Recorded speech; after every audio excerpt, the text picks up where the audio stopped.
तमाम वजारतों महकमों की तनख्वाहें रोकने का हुक्म। फौरी तौर पर बिलों की क्लियरेंस रोकने की वजह क्या है? क्या दिफाई इदारे की तनख्वाहें जारी?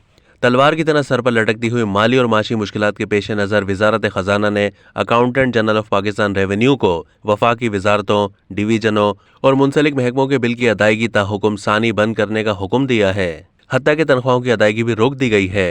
सीनियर सरकारी अहदेदारों ने बताया है कि इजरा के मामले में ऑपरेशनल अखराजात में मसाइल का सामना है, क्योंकि मुल्क को शदीद माली मुश्किलात का सामना है। जराए का कहना है कि वो अपने वाजिबुल अदा बिलों की अदायगी के लिए AGPR गए थे, लेकिन उन्हें बताया गया कि वजारत खजाना की तरफ से बिलों बशमूल तनख्वाहों की अदायगी रोकने का हुक्म मिला है। फौरी तौर पर बिलों की क्लियरेंस रोकने की असल वजह का तयन नहीं हो सका।